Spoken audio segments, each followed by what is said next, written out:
नमस्कार दोस्तों, स्वागत करता हूं आप सभी का हमारे चैनल पर एक बार फिर से। तो दोस्तों आज हमारा ईवीएस का क्लास थर्ड यानी तीसरा क्लास होने वाला है। और इस तीसरे क्लास में दोस्तों आप लोगों को मैं बता रहा हूं दोस्तों, इसमें 30 क्वेश्चन आपको देखने मिलेगा और इस 30 के 30 क्वेश्चन आपको पूरा ऑनलाइनर में देखने मिलेगा। ठीक है, आपको इसमें ऑब्जेक्टिव नहीं मिलेगा, ऑनलाइनर में देखने मिलेगा। और जितना भी आपका क्वेश्चन है दोस्तों शॉर्ट टू मॉडरेट टाइप का है। ठीक है, तो ये सब पहले हम लोग का जो बेसिक है पहले इसको हम लोग कंप्लीट करेंगे और इसके बाद दोस्तों हम लोग मॉडरेट टू हार्ड की तरफ बढ़ेंगे। तो चलिए शुरुआत कर लेते हैं कैसे टाइप का आपका क्वेश्चन बन रहा है। देखिए पहला नंबर का जो आपका सवाल है कि मच्छर के लार्वा को कौन सी मछली खाती है। ठीक है, उस मछली का नाम क्या है दोस्तों? तो मच्छर के लार्वा को खाने वाला मछली का नाम है दोस्तों आपका गंबूजिया। ठीक है, चलिए आगे का सवाल हम लोग देखेंगे। अंतर्राष्ट्रीय टाइगर दिवस कब मनाया जाता है दोस्तों? टाइगर दिवस चाहे बोलिए या आपका हो गया जल दिवस, ये सब का दिवस से आपका क्वेश्चन एक क्वेश्चन दोस्तों डेफिनेटली रहता है। ठीक है, चाहे कोई भी आपका दिवस हो। तो अंतर्राष्ट्रीय टाइगर दिवस कब मनाया जाता है? ये आपका 29 जुलाई को मनाया जाता है। चलिए आगे का सवाल हम लोग देखेंगे दोस्तों। नंबर तीसरा में क्या है कि छिपकली मेंढक अपना शिकार करने के लिए किसका प्रयोग करते हैं? तो उत्तर इसका हो जाएगा दोस्तों आपका जीभ का। ठीक है, छिपकली हो चाहे मेंढक हो, दोनों अपना शिकार जो है अपना जीभ से करते हैं। आगे का सवाल है 4 नंबर, किस वृक्ष को परिस्थिति का आतंकवादी कहा जाता है? तो दोस्तों उत्तर इसका हो जाएगा सफेदा वृक्ष। ठीक है, सफेदा वृक्ष को आतंकवादी कहा जाता है परिस्थिति का। चलिए आगे का सवाल हम लोग देखेंगे। आगे का सवाल है दोस्तों का पक्षियों से है। पक्षियों से क्या है दोस्तों कि पक्षियों का पूर्वज किसे माना जाता है दोस्तों? तो पक्षियों का पूर्वज माना जाता है सरीसृप को। ठीक है, और सरीसृप वर्ग में आपका केचुआ भी आता है।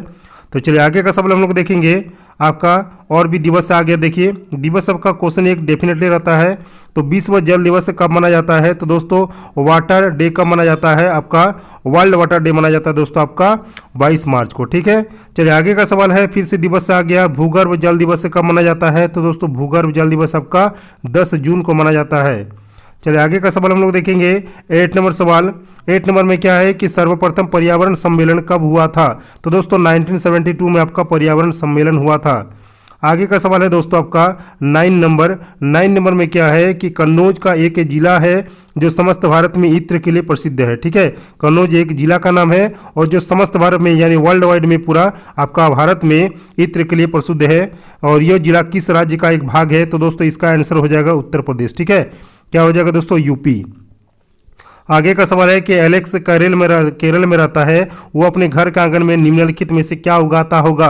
तो दोस्तों वो आपका उगाता होगा क्या? नारियल और टेपियोका। ठीक है, तो नारियल और टेपियोका वो उगाता होगा। ठीक है, चलिए आगे का सवाल हम लोग देखेंगे। 11वां नंबर सवाल, मिट्टी के बर्तनों को मजबूत किससे बनाया जाता है? तो दोस्तों बेक करके। ठीक है, बेक करके मिट्टी के बर्तन को मजबूत बनाया जाता है।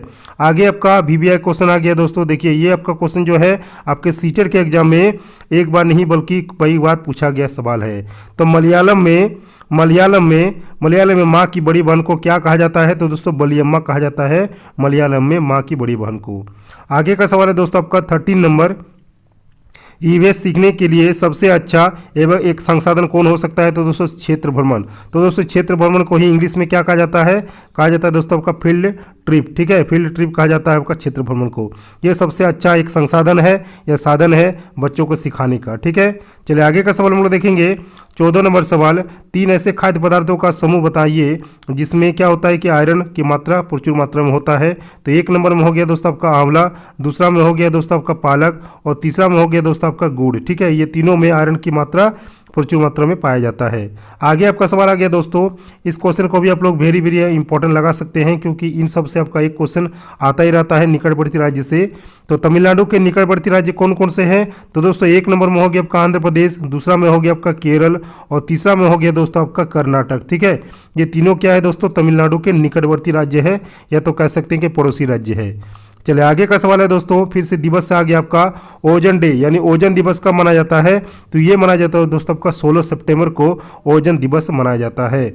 आगे आपका दोस्तों है कि अंतर्राष्ट्रीय जैव विविधता दिवस कब मनाया जाता है? तो ये दोस्तों आपका 22 मई को मनाया जाता है अंतर्राष्ट्रीय जैव विविधता दिवस।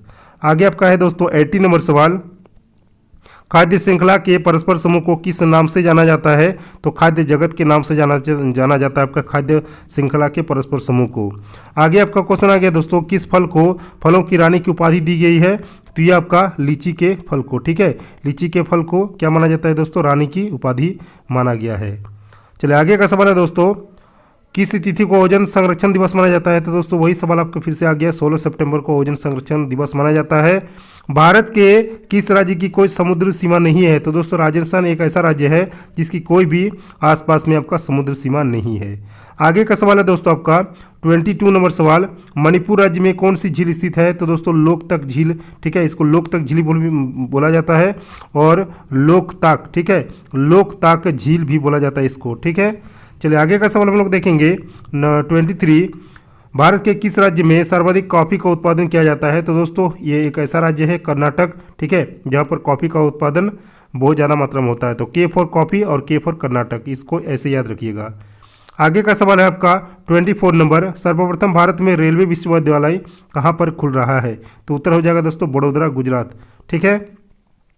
आगे का आपका है 25 नंबर, पर्यावरण अध्ययन में बच्चों को जोड़ने की प्रभावशाली युक्ति कौन सी मानी जाती है? तो दोस्तों किस्से कहानियाँ, ठीक है, बच्चे किस्से कहानियाँ से ज़्यादा कुछ सीखते हैं, इसीलिए इसको सबसे प्रभावशाली युक्ति माना गया है। चलिए आगे का सवाल है हम लोग का है 26 से, चिपको आंदोलन का संबंध, ठीक है, चिपको आंदोलन का संबंध किससे है? तो दोस्तों चिपको आंदोलन का जो संबंध है वो भारत के किस राज्य से है? तो दोस्तों इसका उत्तर हो जाएगा उत्तराखंड, ठीक है, उत्तराखंड राज्य का चिपको आंदोलन से संबंधित है। आगे आपका पक्षी से संबंधित दुनिया की ऐसी कौन सी चिड़िया है जिसका पंख 9 रंगों के होते हैं? दोस्तों बहुत इंपॉर्टेंट क्वेश्चन है, 9 रंगों के कौन से पक्षी होते हैं? न पिट्टा चिड़िया, ठीक है, पिट्टा चिड़िया जिसका जो पंख होते हैं उसके 9 रंग होते हैं। आगे आपका आ गया दोस्तों कि गाने वाले चिड़ियों की कुछ नाम बताना है, जैसे हो गया कोयल 1 नंबर में, दूसरा हो गया दोस्तों पपीहा और तीसरा में हो गया दोस्तों आपका श्यामा, ठीक है, ये आपका पक्षियों के नाम है और ये गाने वाले पक्षी होते हैं। आगे आपका सवाल है दोस्तों 29, किस महाद्वीप को पक्षियों का महाद्वीप माना गया है? तो दोस्तों एशिया को पक्षियों का महाद्वीप माना गया है, ठीक है।